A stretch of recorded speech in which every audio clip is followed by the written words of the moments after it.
I am so excited. This podcast has been 6 months in the making with multiple reschedules, which is absolutely fine because it is worth having Shane Safir and Dr. Jamila Dugan on the podcast. I still remember watching your Corwin YouTube video, and I was like, oh my goodness, so good.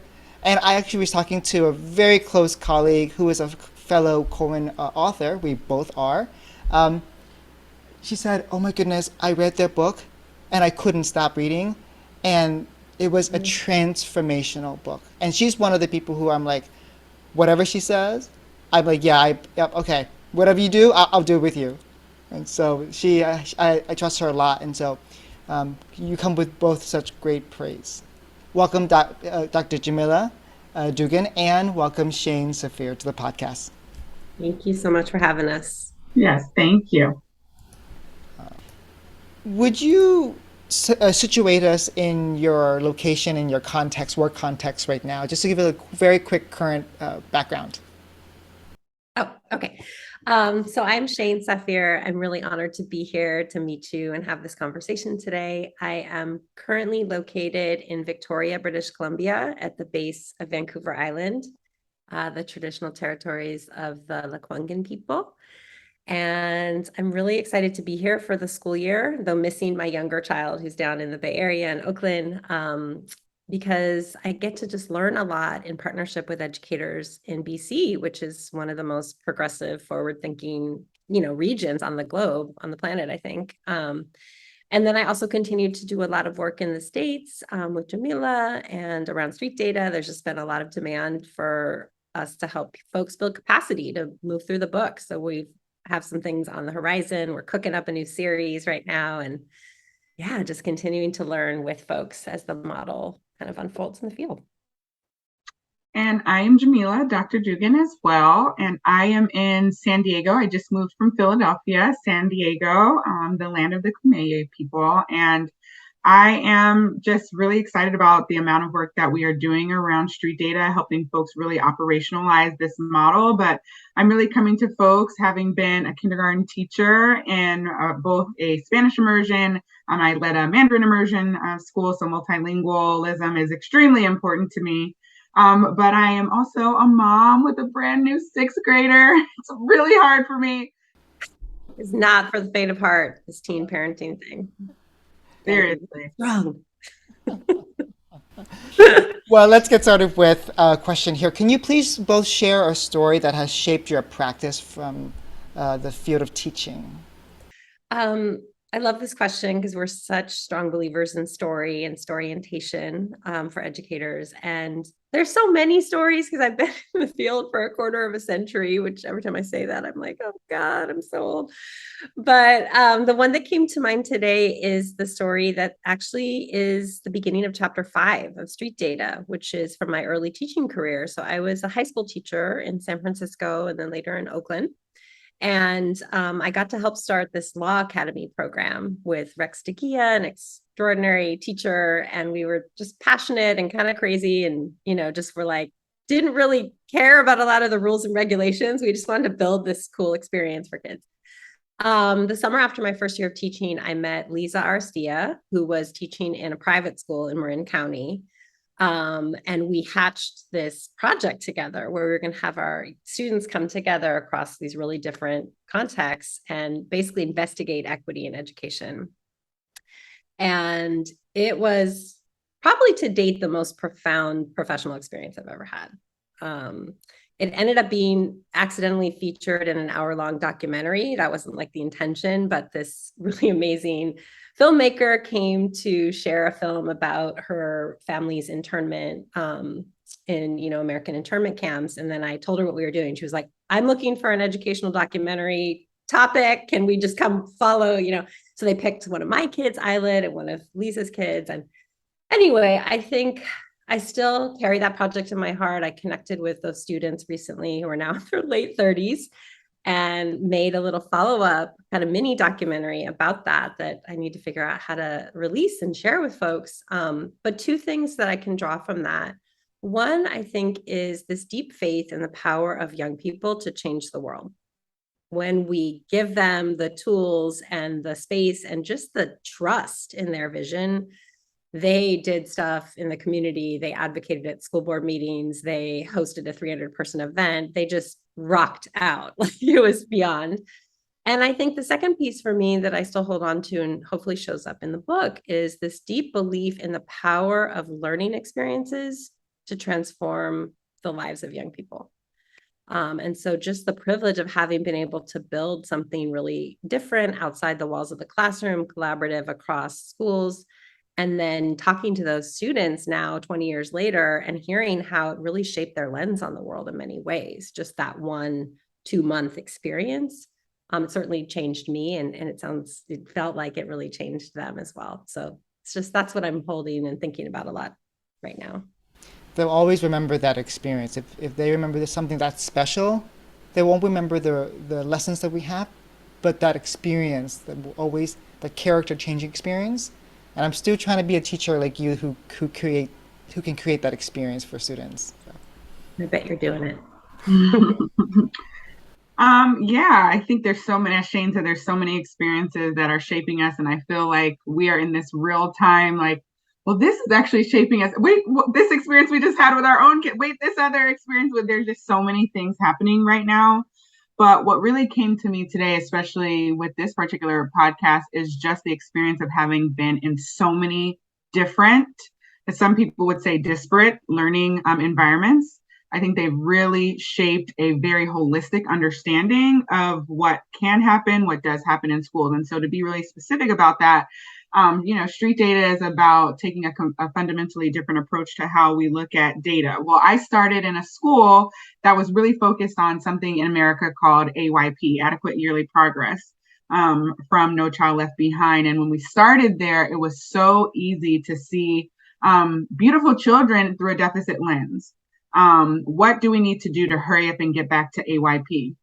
But in this same exact school where I became a teacher, we actually transitioned under the leadership of my principal at that time to an international baccalaureate school.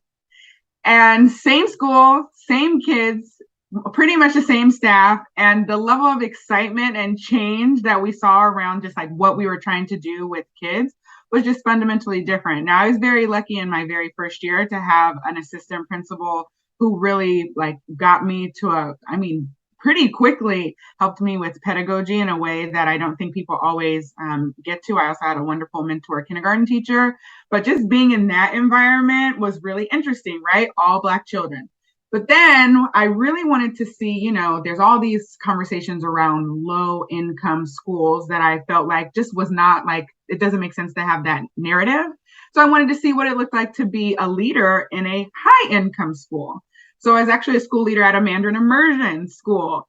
Same equity issues that we had there. There was disproportionality between Black students and other students. Students with IEPs were looked at in a certain way. Families were looked at a certain way. And the scores were really, really high. Really great school, by the way. I will say I really learned a lot from being in that environment. But I just think having been in like, here's how we talk about, the all Black school with, a Title I, AYP focus, toward a high-income Mandarin immersion school. And then I've had the pleasure to sit on the board of a Spanish immersion school as well. And then I had my own experience of now being a doctor, but failing out of high school. So I think all these experiences have really just shaped my perspective around how we set kids up to really be in their genius, or how we don't, just based on our narratives and then our practices and systems and policies. So I've been thinking about that a lot these days. It seems like you both shared something very close to the hearts of teachers of multilingual students, is that changing the narrative around multilingual students. What they can't do, changing that to what they can do. And so both of you touched on that. Can I ask you about what was the seed for this book? Yeah, I love this question. Someone else asked us recently, and so I've been thinking a lot about it. And one of the things I'm thinking about is how like every concept, every idea out there in the field has a history and has a genealogy, right? Like it never stands alone. It always rests on the shoulders of previous work and folks. And so I really I think both of us really aim to elevate and honor like the legacies. And so one thing that I can speak to with street data is I was an instructional coach at the National Equity Project in 2008, in a project called Impact 2012, when these folks from New York City, Baruch College, came out and they trained us in something called SAM, the Scaffolded Apprenticeship Model. And it was very pointed, literacy focused program. So we were basically, being trained how to work with teachers in Oakland. I was working in Oakland Unified around literacy, to do running records, fluency checks, and then to transform instruction to ensure that, kind of underlying literacy gaps were addressed, right? And that kids could not have to remediate, but accelerate, right? And into stay with the content of their grade level, but also like not miss these core things. So I learned a ton from that. And one of the things that stuck with me was they talked about these levels of data and how there's these different grain sizes of data. And I think they called it like level 1, 2, and 3, and was really focused on literacy. So then a few years later, 2017, almost a decade later, I started writing The Listening Leader. And that concept came back to me. And I was thinking, really, one of the big barriers to equity in the field is that we talk about data so narrowly. And so in partnership with a principal I was coaching, Audrey Amos, who's brilliant, and other folks, I started tossing around this metaphor. And then it just sort of came into the language of satellite, map, and street. It was only 3 pages in that book that Jamila was a really important partner on as a research person. And yet, like, folks just kept gravitating toward it and asking about it and wanting to talk about it. And so in a way, very organically, it evolved into its own project. And I'd love to hear Jamila talk about that, because some of that just came out of the work we were doing in the field. Yeah, I think we saw a lot of just real time emergence in terms of the power of the idea. So I think, we were working with several schools, but one sticks out to me in San Francisco, where we were really talking about shifting discourse, which is something that I was just talking about in the beginning, the narratives we had. And when we were offering this idea of gathering street data as a way to understand students' perspective and use that to shift discourse, people were like, oh my gosh, this is really, really helpful. And so we had a lot of moments like that. And I think that as Shane was in more conversation with folks, it just started to naturally become something that should be a narrow and focused topic in a text. Because at first, I don't remember what we were talking about, Shane, with like this really big, broad idea with, helping people think about complex change. But it just started to narrow and narrow, and street data as a deep, focused piece of work seemed to be really important and impactful for people. And it turns out that all these people who said that might have been right.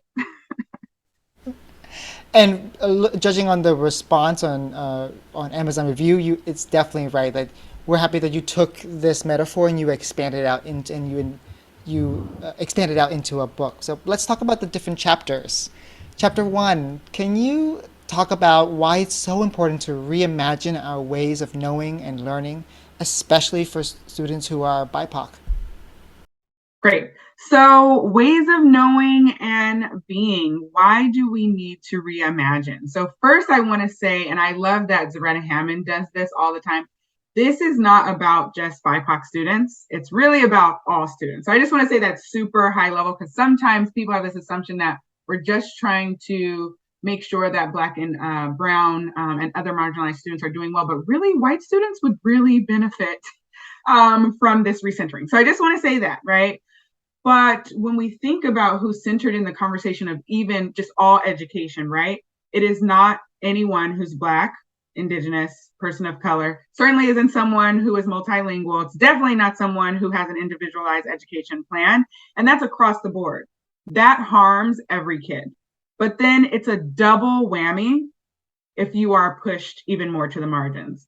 So given the level of anti-Blackness that we have, the level of continued taking away from Indigenous culture, the continued deficit it blows my mind, especially with the rhetoric around immigration, the continued negative rhetoric around students who are learning multiple different languages. It just doesn't make any sense. And I remember one of my professors, Patricia Bacadano Lopez, really showing us around this entire journey that students who have immigrated have gone through in order to get to where they are, like in a new country. And when you understand the amount of translanguaging, the story, the origin stories, when you understand the ways of being, you immediately begin to say, wow, we are like, when we're thinking about this, metric of success in school, it's so narrow, and yet the experience is so vast. I remember a community experience, Shane, you shared with one of the students, I think, in your husband's classroom, sharing his journey of immigration and just the amount of cultural wealth in that student. We don't think about that ever at all. And so my question really becomes, if we're not thinking about our ways of knowing and being, how can we teach and lead with equity in mind without those folks being at the center? Like, how does that work? If you are someone who, really, I mean, we have this global majority, but this global minority decides really what happens for everyone. And so a really big question I have for a lot of my, my white colleagues, and this is something I talk to Shane a lot about, is what does it look like for you to think about how your ways of knowing and being have been privileged in this entire discourse around education? What does that mean, right? What does that really mean? What does it mean that you might have been able to go through your entire career without thinking about somebody else's vantage point or point of view? If we're talking about transforming systems, there's absolutely no way that's going to happen if the same exact group of people keep making the decisions. And so when you ask why we need to reimagine our ways and of knowing and being, the me being smart and snarky is like, because it just makes sense to do, right? But in the more, full answer, it's that we need to really right size who we're, listening to and privileging as we think about reimagining anything. And I think anytime I've seen us tap into the knowledge and the brilliance of folks who are both close to a challenge and close to an idea of freedom and liberation, then you really see transformation and collaboration and an expansive way of knowing for everybody happen. So that's my thought on it. But I certainly think this idea of knowing, ways of knowing and being, you'll probably hear me come back to a lot, because I'm very much over and over affirmed in this idea that you really shouldn't be thinking about any kind of change without starting with the conversation around knowing, ways of knowing and being. So yes, I love listening to Jamila talk about this. I feel like this is another concept in the book that's so iterative, and that, it's like there's a little bit on it in the book. And then as we talk about it, especially, I feel like Jamila's really pressed for deepening the conversations around this in the work. So I had this experience on Vancouver Island in April 2019 that I wrote about in chapter 1, right? This kind of experiential learning journey for 3 days. Led by elders from the Coast Salish Ho'okaminam speaking community, as well as other folks, in that community. And that experience rocked my world. Like, it not just reinforced some of my core beliefs about children and teaching and learning and community, but it gave me really another epistemology, another way to think about what it means to radically transform teaching. And then I wrote the story in a draft form of the chapter, and I shared it with someone I really respect, Dr. Sean Ginwright, who's a professor at SF State of Africana Studies and an author and just a thought leader. And he gave me 2 pieces of feedback that were so important. One was, you need to go do some research around epistemology. You need to dig into this underlying theme of ways of knowing and being, because data is like the tip of the iceberg. And if we're only talking about satellite data and why it's a problem, but you're not investigating the epistemological structure that sits underneath that set of assumptions, like, you're doing a disservice. So that he sent me off. I read Linda Tuhi Weiss Smith's book, Decolonizing Methodology. It also blew my mind. And then the other piece of feedback he gave me was, you have to be more vulnerable in your writing. You have to locate yourself as a white author. And that was a great piece of feedback, and something that, I continue to really work on is investigating my own ancestry, my own roots, locating myself in the work, being able to hopefully model for other white folks, like, white is as much a construct as anything else. And it's really like part of white supremacy is this false narrative of how connected white people are. But like, we have stories, as Denise Augustine, my friend, said on a pod the other day, we're all colonized at some point. Right. And I come from white people who are Irish and Jewish, who had these like really wild, oppressive histories in Europe. And so how to really take responsibility for knowing where I come from and being able to talk about that, I think is a big piece of this question of reimagining our ways of knowing and learning. And then also like making space, right? Like decentering whiteness at the same time. So there's like a little bit of a dialectic there, like holding that, telling my story, being able to look at myself, but also like getting out of the way to center those who've been more historically marginalized. It seems like you're already talking about decolonization of education. You're already talking about decentering whiteness. Like these are all words where I would in America people would go, "Oh my goodness, critical race theory." Like I'm sure you've been pushed back against that. Like what do you say to that? I love the question that you just asked in terms of pushback. It's actually one of the things I love talking about because I, first of all, just want to say we are so confident in the way this is not unhelpful to folks to talk about these things that it actually doesn't move me for people to be, you know, in the anti-CRT space. I don't have the energy to push back with you around why this is okay. So I just want to say, like, I don't even really engage in that conversation. But I think, you know, one of the things that comes up for me is Dr. Jarvis Given's book, Fugitive Pedagogy, and he talks about the way in which we have to sometimes be subversive in order to get to where we're trying to go. This has been a tenet of Blackness for a very, very long time. And so when I am coming into an environment that might be in a state where this is an issue, we're, again, the street data model is so concrete and so specific and allows you to operationalize words like anti-racism or whiteness in a way that makes you go, that really makes sense. Then I think people have been able to come to the idea. Now, does every person need to hear me say, you know, racist right away? No, but it's certainly going to come up in my language because that's the way that we have to describe what is going on. But I do think, I especially think it's important for people who are listening to this in places where that's actually not okay. I think it's important to acknowledge that subversion and being a fugitive, if you will, and figuring out the way in which you're going to get to what you need to get to without, you know, going directly in the system is sometimes something that you have to do. But I really don't entertain the conversation at all. And I think that there's so much work to be done without engaging in that conversation. That's just a choice I have decided to make, but it certainly is one that is interesting. And I just want to say this other thing, as we're in international spaces, Shane, it's become even more, you know, interesting and complex to think about what it means to meet people where they are, given where that conversation might be. That's my thought on it. I feel like that's another snarky thing that I've now said. Not at all. No, I think that's right. It's like who's gonna in community organizing, I don't remember what the principle was. It was like define the conversation, define the outcome.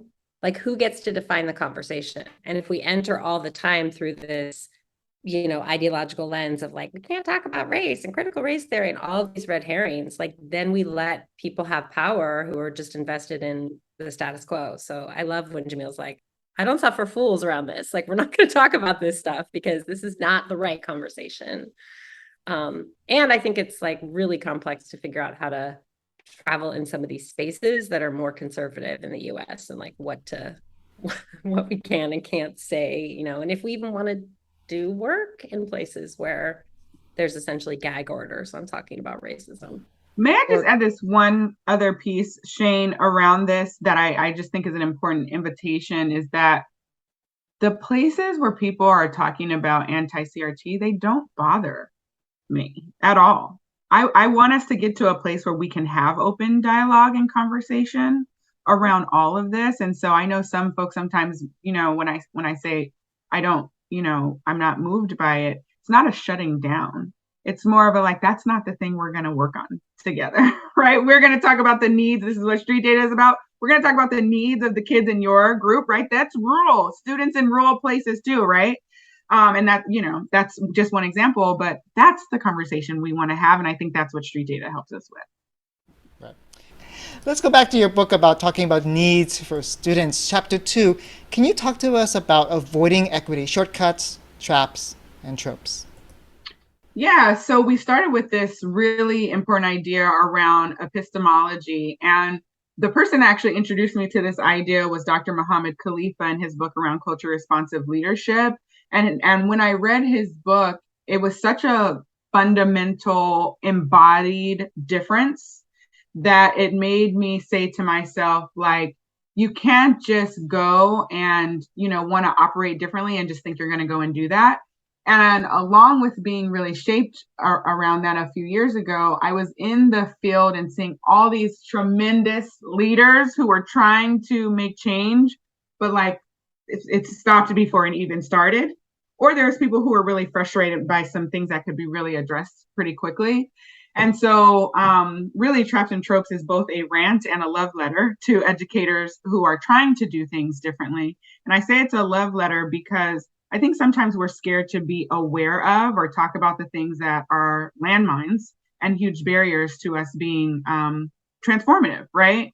And so I wanted to kind of acknowledge that and affirm that those things exist, especially for those who like been saying these things for a million years and are like, am I crazy? And it's like, no, no, no, no, no. These things are happening all over the place. And so if you think about shifting epistemology, one of the things I think is really helpful about street data is that it helps you operationalize that shift by forcing you to choose a different place to start at when you're thinking about making change. That's really great. One of the things that, is a really real worry, and I think a lot of scholars have had this for a long time and see this with other models or ideas, is that people want to go real quick. This is really great. I'm going to go do that right away. But the issue is you didn't think about what you've already been doing that doesn't help. And you didn't think about what was going to potentially get in the way. And you didn't think really deeply about epistemology, which is why that's chapter 1. So the equity traps and tropes are really there to help us take serious the barriers to change, to say before you go and pick up on this really exciting idea called street data, please stop on the front end and think about what you do and don't know so that your inquiry process is thoughtful and it's serious and it takes into account some of these really big systematic issues, policy-based, discourse-based issues that are inevitably going to be in the mix because of epistemology, because we haven't been centering other folks, because we have been trying to do quick fixes, because we have been not really taking like a fundamentalist approach to change. So the last thing I'll just say about that is like, I think I mentioned this a little bit. Some people were seeing, there was a conversation in a district we had and a conversation we had with some folks in Canada. Some Black folks were really concerned when they were introduced to the street data model around some of how their colleagues were operating with it. And what they were seeing was folks doing it. They wanted to like figure out where we're going to put street data in the midst of like our 50 other initiatives. And that's a trap.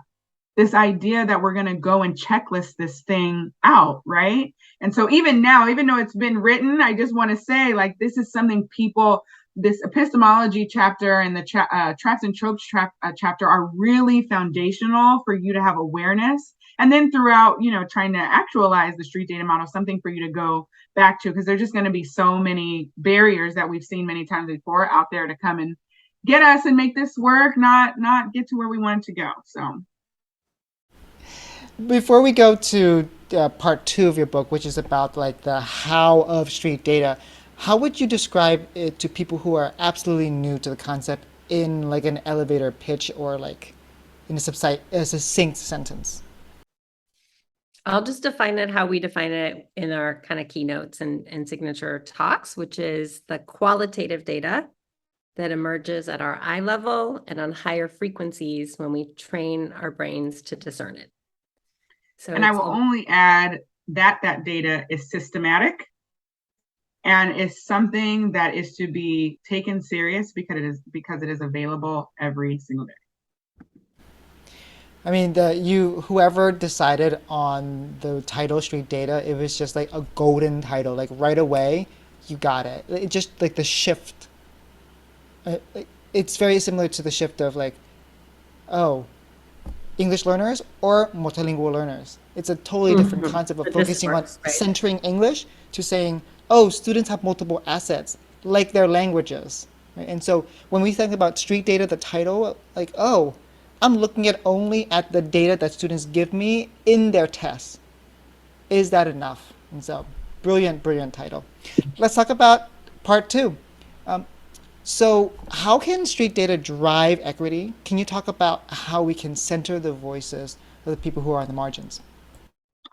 Yeah, you just made me think of a student I taught named Mimi that just really illustrates. I'm going to try to make it connect because when you said the difference between English language learners and multilingual learners, so I was in a high income school as a school leader, right? And I had a student named Mimi who um, presented as very bright, right? She always spoke and all these things, but her tests, she always did not do well on them, right? And, we thought it was really interesting why the data was showing her not doing so well. And in class, she was amazing, like, many of our other students. Well, at parent teacher conferences, we met with her father, and it turned out she was learning 3 different languages. There was nothing wrong with her. When you are learning 3 different languages, at the beginning, you see a little bit of a lag if you care about test data. But by the time you get to 5th grade, you outpace pretty much every student. And so when you think about the idea of choosing the margins and street data, had we continued to look at that test data and someone like did that for every grade level for her, the expectations would have kept going lower and lower. And instead, this kid is sitting, by the end of her schooling, so she's going to know 4 languages, right? And so I think that just really illustrates this idea around if we are privileging the English language versus like multilingualism, which is pretty much something like, wouldn't it be great if we all had? But anyway, when you think about choosing the margins, I can actually tie it to this example. My, again, tongue-in-cheek answer is to start thinking about how did we end up centering English in that way? How did we end up centering whiteness? How do we do that? In some ways, I want to say in the same way, when you think about choosing the margins, think about how we chose the opposite, right? I want to say, like, how did we decide to privilege those voices and that level of data? Well, what we did was we saw them as experts. We looked to them. We saw their word as gold. We aligned our expectations to that way of being. That's exactly what we did, right? And it was just assumed that that is who knows the most. Because way back in the day, early research that was taken seriously came from mostly actually white male scholars, right? Who I'm not going to discount, right? I think like Dewey and Piaget, like there was lots of different things that came out that were really, really important. And at the same time, it was always missing a perspective that was always there, right? When you think about the higher frequency language that Shane just used. And so choosing the margins really, at least to us, means that we right size and start rooting any change effort in the gifts, the insights, the expertise, the deep, authentic know-how of those who are closest to the ideas or the experience of challenge, but also closest to the ideas of how to define liberation and freedom. There is no one who can describe the aspirations of a child who is becoming multilingual than that child or their family. Like they're gonna, even me as having been in a Mandarin immersion environment, I'm still not the best one to articulate what the dreams and hopes are or the experience of being a student who is learning multiple. That's not me. Now, I have maybe the ability to understand more because of my experience, maybe, but who's going to have the most information about what we need to do? It's going to be that student who is learning those multiple languages, right? So choosing the margins means that we either ask directly or we co-explore, right? Because sometimes our babies like need our support and being able to articulate what it is that they want and need. But that's where we have to go. And I would just add on to that, because sometimes, we might be in a place of trying to figure out, I don't actually even know how to start having conversations with people around what they might want or need. Well, we also can then go back to historical knowledge and historical context and who has known for a long time. The best people to ask about Black education are the many of scholars who have been writing about Black education since Black education started, which was at the dawn of time, right? And that goes for every other group of people. So if we're going to even just think about, again, epistemology and choosing the margins, it's who we decide to read It's who we decide to privilege when we're speaking to other folks and getting training from folks in terms of knowledge building. It's really kind of thinking about it all the way from a historic lens to the street data that we're gathering on, every single day. It's almost like you're saying, let's step back and look at who has created the narrative and who are silenced. Let's give the mic to those who have been silenced. And let's see kids differently. Yeah, I would say that. And I've been playing with a lot of language. I would say like silence, yes, but like also listen to, but then like pretend like I didn't hear you, right? Or like I engaged with this idea that you gave, but then really this other book is like kind of more close to my style or my way of knowing, so I'm going to privilege that, right? So sometimes I actually do think even now that we are having more representation, but if you're truly listening is a really big piece too. So silenced and fake listened to. It's I guess that fake listening is very much like performative listening. Yeah, which then goes into traps and tropes, right? Like street data, choosing the margins really helps us climb out of those. So Right. yeah, Right. Don't wave your "I'm woke" flag too soon. don't wave it at all. I don't even need to see it. Just show me your actions, and then we can talk about agree to which, Shane, I heard you laugh. Would you like to talk about anything? No, we're on the same page around this. I think that this is like, we could do a whole other podcast on American sociopolitical discourse and the ways in which we're trapped in a very binary model of thinking about human development and humanity. And it's just not super helpful. agreed. Well, you're helping us see in a different way why it's not helpful and finding a more helpful way. Let's look at chapter 4. It's titled Pound the Pavement, Digging into the Levels of Data. How do we look for the root causes instead of quick fixes? Yeah, so I can speak to this a little bit. I think this is probably the most quote unquote practical part of the book in that it offers a process tool, right? A cycle framework with steps and tools and protocols and things like that. But I do want to reiterate something Jamila said earlier, which is if people were to start this book at chapter 4 and go out there and try to do an equity transformation cycle, gather some data, move a thing, change a thing, I feel like that would be ground zero of the traps and tropes. Like, this is not what we want people to do. There's a reason why it's chapter 4. There's a reason why I presented this summer to about 200 leaders in Arizona, teacher leaders. I actually didn't even talk about what street data was until like 1 p.m. on that first day. Like, there's a reason why this is all slowed down and rooted in ways of being and knowing, because somebody, I don't know who it was, but there's this quote you guys may have heard too, that a tool is only as good as its user, right? Like people, and Zaretta Hammond often talks about, people are so hungry for tools, understandably, right? Understandably. But if we can't slow down and look in the mirror and really understand who we are and how we show up in the work and the world, there is no tool coming to save us that's going to actually make a difference. So all that said, hopefully this chapter in the equity transformation cycle serves as an empowering tool or framework for folks to operationalize street data model. And then a couple of things I can say about it is that, there's an ethos built into the framework around slowing down, really slowing down. This is very uncomfortable. Evie, sorry. This is very uncomfortable for a lot of people in school districts, who have kind of internalized white supremacy culture. Those are largely white people, but not always. There's a kind of sense of urgency. There's often a defensiveness. And it's connected to this narrow sense that data is what we can measure and quantify and write down.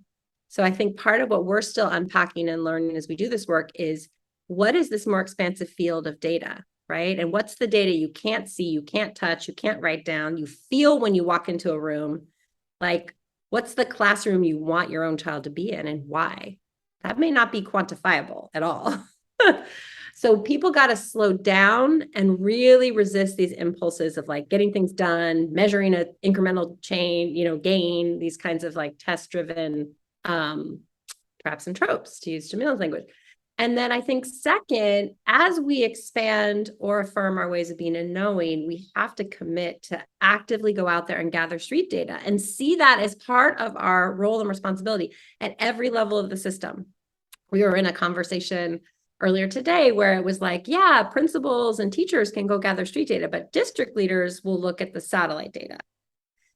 And there's a gentle correction. No, everybody's job is also to gather street data. Because if you're running a district and your principals are all miserable and feel like the district isn't serving them, you better be sitting down and listening and figuring out what are those pain points and what are we doing at the central office that's not in service of transformation and equity, especially if you're, losing principals in droves, which is happening in lots of places right now. So, committing to actively gathering street data everywhere, but especially at the margins through the lens of choosing the margins. And then I think third, and this is kind of built in gently to the cycle as well, that through this process, we are building new capacity. That every time we move through the cycle, we are building new capacity to listen, to collaborate with folks at the margins, not to do for or to, but to do with, to design with, and to reimagine, right? To step outside the incarceration of the imagination and start to dream of other ways of teaching, being, and leading. I don't know if it's helpful. I have one example I could talk through, but I feel like I already said a lot, so it's up to you. You want me to talk through yourself? Okay, so one that's kind of close to my heart as a parent is the example of gender neutral bathrooms in schools. So this is like a big pain point for a lot of trans and non-binary kids, right? And what I saw and have seen a lot is that like people in the district or the school leadership know it's a problem.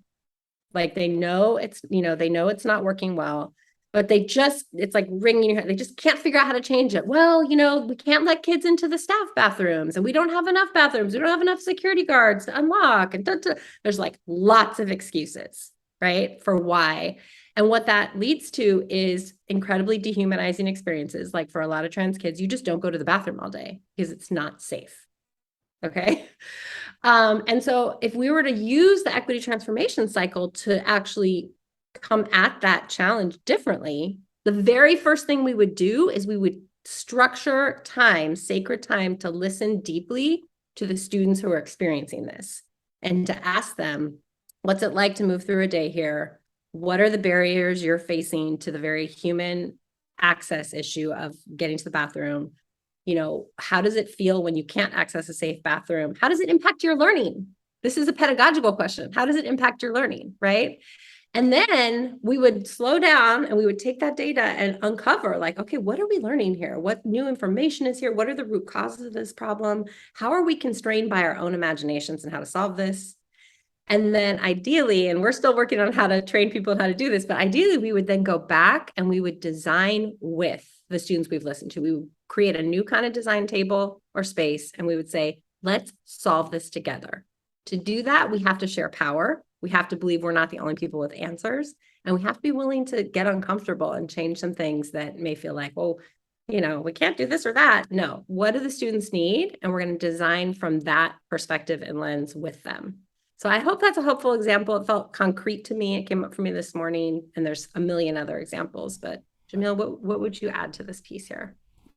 No, I think that was a really nice breakdown of the equity transformation cycle. And I think the only thing I would double tap on is this process is for everyone. So as much as we're, talking about who is centered in these discussions, we all have been colonized. So I think, for all of us, we have to slow down and engage in these processes across difference and for ourselves to figure out how we move in the way that Shane described with this example. Would you, just for a speaker's sake, for a listener's sake, can you go through the cycle again? Just like this is the first step, phase. These are different phases. Okay, so it begins always with listening with a mindset of radical inclusion. Once you gather the street data, you pause, slow down, and you uncover with a mindset of curiosity. Get really curious about what the data reveals. And then you might have to go back and listen some more, or you might move forward toward reimagining with a mindset of creativity. Now you're trying to shirk all the constraints and all the things you think you can't do to really think outside the box with folks you've listened to. And then ultimately it's moving with a mindset of courage. So it sounds like the cycle really is the foundation of the cycle is interviews, like student interviews, talking to teachers. That's the kind of data we're collecting. Yeah, I think that that's actually really important for us to pull out. So yes, 100%, that is one of the pieces of data that we're collecting. But remember, in the beginning, we were saying this is systematic, right? So sometimes the street data is observations in the classroom, very low inference observations, who's participating when, right? There's lots of different ways to collect observations. Student work, and tell you how many times people don't look at the student work. This is also something that we think is really important to look at. Of course, the focus groups and the listening sessions and things of that sort. But I think it's the things that are the most concrete and micro pieces of data that we can gather pretty much every day. And sometimes that is the conversation, and sometimes that's the product that comes out as a result of some sort of interaction. And for us, I know you're going to ask us about pedagogy, what happens as a result of a pedagogical experience. Well, would you like to end there with that question, talking about pedagogy? It's our favorite. Go ahead, Shane. So we want to talk about chapter 5. I know we don't have a ton of time left, so I'll try to be brief here. So the principle in chapter 5, equity work, is first and foremost pedagogical, is really near and dear to both of our hearts. I think part of the interruption, if you will, of this book is this pattern in the field of consulting where you've got the equity folks over here and you've got the instructional folks over here, and never the two shall meet. So the equity people tend to do the navel gazing equity, I would say, a lot of time, or spray and pray, if we go back to the traps and tropes. And the instruction people are just focused on content. We talk about literacy, or we talk about math, or we talk about multilingualism. And I think for us, those two things are inextricably and intimately linked. Because truly, at the end of the day, what do children remember? They don't remember the bell schedule. They really don't remember the equity policy, right? They don't remember all the strategic plans we've written that live on a shelf. They remember the micro experiences that happen at the classroom level, for better or for worse. They are either transformed and have moments of opportunity through teaching and learning experiences, and or they feel oppressed and harmed and carry those stories. And we know this because we ask these questions of adults all the time, and people can still feel in their bodies things that happened to them decades ago. Like, that's how real and deep it is. And so the lens of simplexity from Michael Fullan's work, I think, is so powerful. And I try to draw on that in this chapter, this idea that, that complex phenomenon can be influenced or governed by really simple rules. And so I like to believe, I don't know if this is true, and you guys should challenge me, but I like to believe that great pedagogy is actually simpler than we think.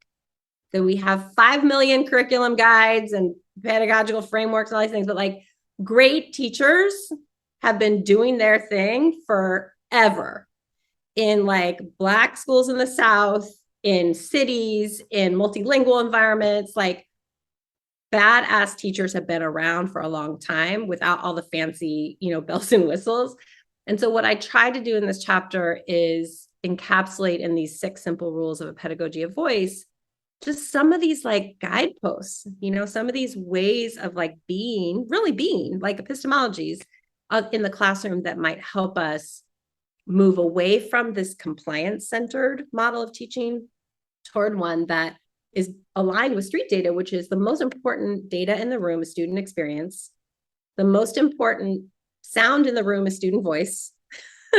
How do we create an echo chamber of students talking to students where we're guiding and facilitating through our moves, our micro moves as teachers? And I think that's just as true at the adult learning level. We talk about this a lot, right? The symmetry. You can't ask teachers to engage in deeper learning with their students, and then they come to PD and we just lecture at them for 2 hours. Like, what is that? Why are we doing that? The hypocrisy is just terrible. Yeah, so I don't know. I don't want to go too deep on this, but that's kind of like a high level. Feel free to ask any follow-up questions if you'd like. Right. Well, it is the end of the podcast, so we will make sure that readers will actually go into if they want to go deeper, that's the purpose of the book. So I want to thank you both, Shane. I want to say, though, the building coherence piece, I don't know if we have time. I'm happy to stay for 2 minutes. I just think Jamila's take on this is really brilliant. So if you have time, that might be a good place to end. Yes. Yeah, could you talk to us about building coherence? How is less more and focus is everything? Yeah, so I think this is one of the most important ideas. I mean, these are all important ideas actually, but when the rubber meets the road, I think that the question around coherence is huge. Focus and coherence, I probably spend 80% of my time coaching people around. And put simply, lots of change efforts fail because we do not focus. We do too many things and we do too many things at once, right? So let's just think about this in this the idea that Shane was just talking about with equity work being the first and foremost pedagogical work. You can focus just on the pedagogical experience for students and teachers for years with the equity transformation cycle. There's a lot of inquiry and investigation that can happen across the system just with that. So, for example, she was saying equity folks here, instructional folks here. I would also add culture, SEL folks over here. A lot of people are interested in the pursuit of belonging right now, right?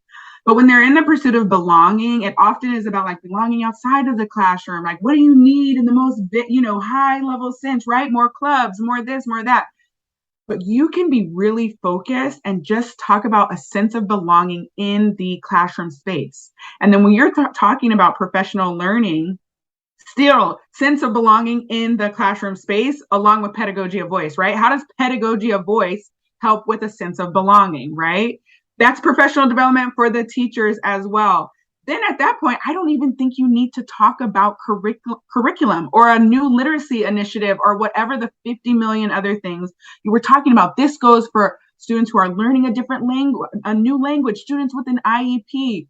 You can just focus on the idea of sense of belonging in the pedagogical experience, using pedagogy of voice, and then every lever of support, all the way up from a district to a superintendent, can just be focused on that. Now, it requires you to say no to lots of different things, but we really see that when you go narrow and deep on one thing and then build coherence in the system, that's how things change, because we as human beings, we just can't hold all of it.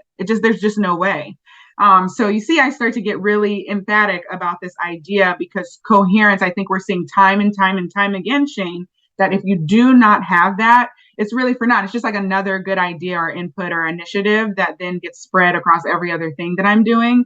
And the last thing I'll just say is this, like, even goes down to the meetings that you're in, right? Like, how is your meeting ultimately about that belonging, right? And the coherence with the pedagogy, and how are you talking about that every time? It can't just be like a checkbox thing. So coherence. When you all go and continue to work through the street data model, please really stop and really say, hey, yes, what are the traps and tropes, but also, are we coherent? Shane really outlined some really specific practices with pedagogy of voice within the equity transformation cycle. Go back and say, is this connecting? Is this aligned to the other things that we are doing? And what do we have to let go of in order to really manifest this model? Because it's not a step-by-step linear process. What you're saying is no is a focal lens. And when we say no to something, we say yes to something else. Yeah. So, I love that. Yeah. thank you. My friend was correct.